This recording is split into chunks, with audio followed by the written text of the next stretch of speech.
Thank you, Dr. Anju, for that lovely introduction. And I welcome everyone present here on behalf of APJL also. And I know in this hot summer afternoon, it's very difficult to come for this CME. But thank you again once. Now, with a warm good afternoon to everyone. We start with today's topic. There was a lot of drives taken by the national and the international societies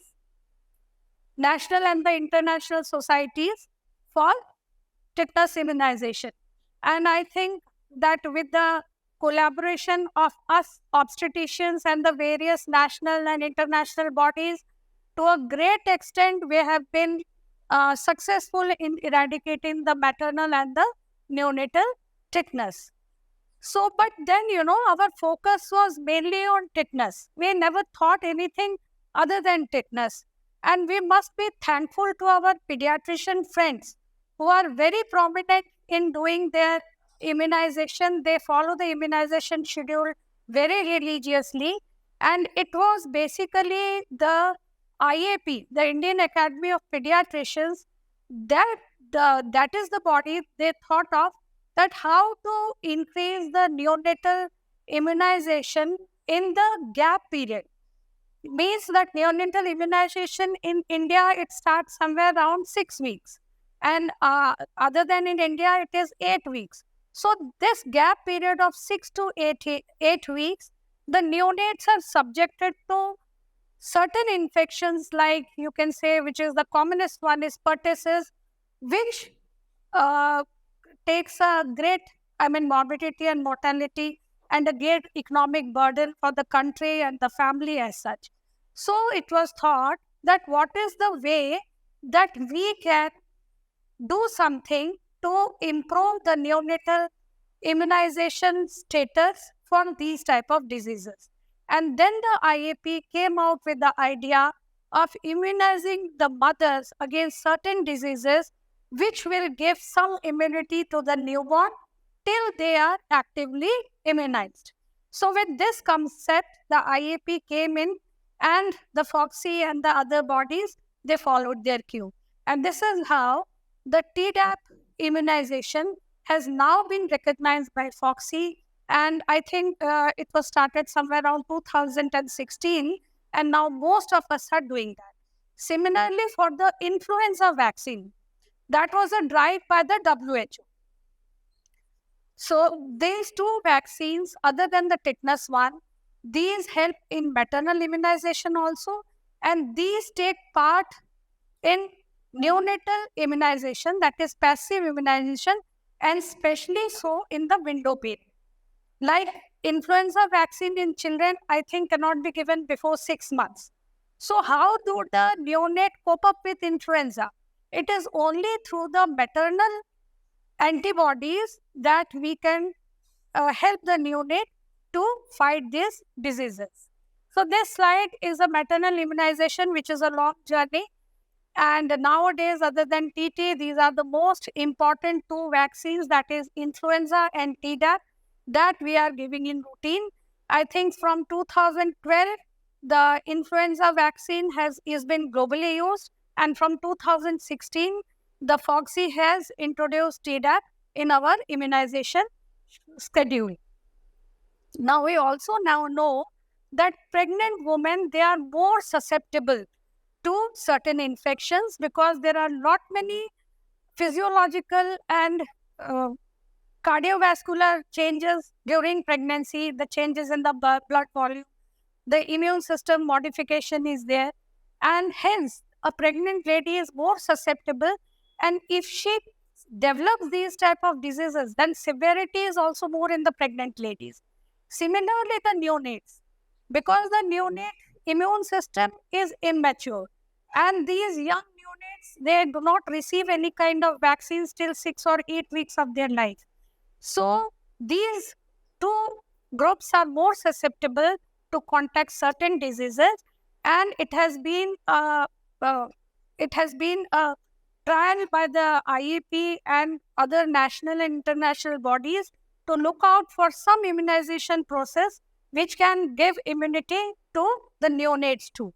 And what better than the mother passing passive immunity to her baby. So I will not go into the detail of the Tdap injection. We all know that it is given between 27 to 36 weeks. We have between us very eminent pediatrician from Lucknow, Dr. Sanjay Niranjan.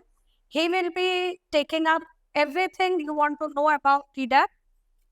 So we'll just skip that. Now, one thing, just a word about Tdap, that why we are giving this between 27 to 36 weeks only, because there were several studies which showed that the concentration of the antibodies in the cord blood is maximum during that phase, 27 to 36 weeks. So that is the most ideal time to give the Tdap, and antibodies, mainly the IgG, they cross the placenta and they help in the neonatal passive immunization. Just I'd like to add one thing, that we can, instead of giving the second dose of TT, we can replace that by Tdap. The first dose that we give of TT, that can be replaced by TD, which contains the full dose of tetanus and half the dose of diphtheria. Why half the dose? Because diphtheria is one disease which is normally not found beyond 7 years of age. So we are giving half the dose of diphtheria. The first TT can be replaced by TD, and the second TT can be replaced by Tdap. If I ask you that if a patient conceives again within 1 year of her pregnancy, what will be the vaccine that we like to give her? Just one vaccine, Tdap. So that is the importance of Tdap. And after seeing such an emotional video, I think you all will agree that we must be very religiously giving Tdap to every pregnant lady who comes to our OPD. And believe me, in spite of whatever their financial status or economic section that they are coming from, once it is recommended from the obstetrician, they normally don't ignore that and take it very religiously. So now, after such insight in Tdap, now going on to influenza during pregnancy, another very interesting vaccination program. We see that globally and nationally, most of the bodies, whether it is WHO, ACOG, RCOG, FOXC, IEP, everyone has recommended influenza. Now, influenza vaccination as a part of maternal immunization has started even before we have started the Tdap one. Before we proceed for the vaccination, a little bit about the influenza virus. There are three main types, that is the A, B, and C. A is mostly found in the birds and the mammals, and B is the main type which is found in the humans. But yes, in epidemics and pandemics, and at times even the A virus is found in the population. So now, what vaccine we are using for each influenza at present, that is a quadrivalent vaccine which contains 2 strains of A and 2 strains of B. Previously, it was a trivalent vaccine, but now most of the companies, they have come out with the quadrivalent vaccine. It is very safe and effective in preventing influenza in the woman as well as in the young infant. And this vaccine is also important for the pregnant lady also, because once a lady with her pregnancy contacts influenza, it can really be very serious, and there can be severe morbidities, and at times it can even lead to mortalities. The influenza vaccine is recommended to all pregnant women. The ideal time that FOXC recommends is 26 weeks. But if needed, we can always give it before 26 weeks also. Now, being obstetrician, we normally do not like to give any vaccine in the first trimester. And one thing to be kept in mind, that in pregnancy, we avoid the live attenuated vaccines. So most of the vaccines that we use for our immunization is inactivated vaccine. And so is the influenza vaccine, which is an inactivated split virion vaccine.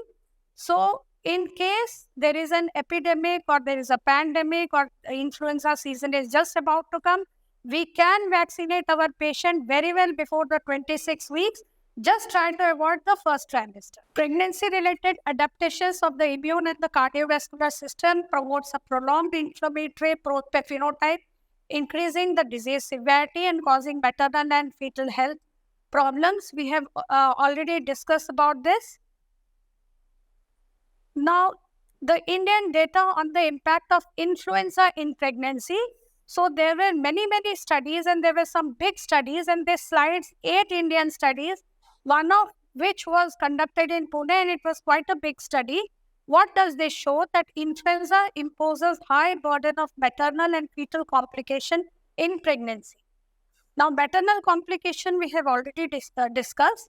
Fetal complication can be in the form of premature delivery or very low birth weight delivery, and this leads to high NICU admissions, prolonged hospitalization. The financial part is also there with that, and in severe cases, just they can lead to mortalities also. Perinatal outcomes mainly in the form of preterm births, low birth weights. These are the main which can be the consequences of influenza. And of course, prevention is better than cure, that Dr. Niranjan has already stressed. So we can see the benefits to the mother and benefits to the newborn. Now these, you might be saying, what are these H and N type which we normally see in the influenza vaccine?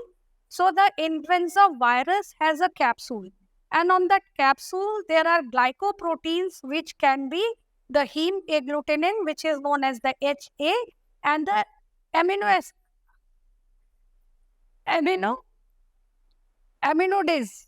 that is the A type. So whichever combination is there, it can be say H1N1 or it can be H3N1, whichever strain is prevalent in the population in that season. It is the responsibility of the WHO to study that prevalent strain in the southern hemisphere, maybe by the end of the year, and they give that information to the companies who are manufacturing the vaccines so that the vaccine can be made according to those strains. Now, influenza vaccine is made in the embryonated eggs, and this takes at least 6 months. So we might be worried that what are the strains which are prevalent, when I should give the proper vaccination. Should I wait for the new vaccine to come into the market?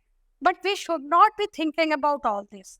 Whichever vaccine is available in the market at the time that you want to immunize the patient just before the onset of the flu, we can immunize the patient with that vaccine.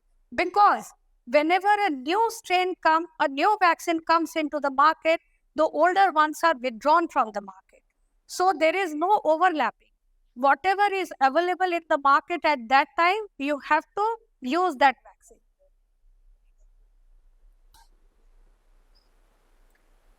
So safety of influenza vaccine, no safety concern. It has been used in more than 5 lakh pregnant women in Europe, more than 1 lakh pregnant women in Canada after influenza vaccination. And let me tell you, other than India, in many parts of the world, they are available as over-the-counter vaccines. People can just go take them before the flu season and get themselves inoculated. WHO, the Global Advisory Committee on Vaccine Safety, says it is excellent and robust safety profile of multiple inactivated influenza vaccines over many decades. Now here a word about the live attenuated vaccine. Influenza vaccine does have a live attenuated vaccine also, but we being obstetrician, we cannot use that. That is a nasal vaccine, but since any live vaccine is contraindicated in pregnancy, so we have to stick to the inactivated vaccine that is available with us.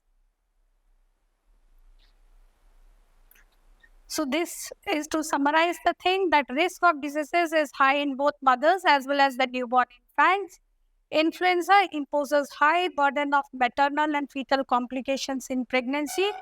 And of course, we have seen the benefits to the mother and benefits to the newborn. And in children, I think sir will agree that we immunize the newborn for influenza somewhere around 6 months. So this influenza vaccine gives immunity to the newborn for the gap in the immunity from birth to 6 months.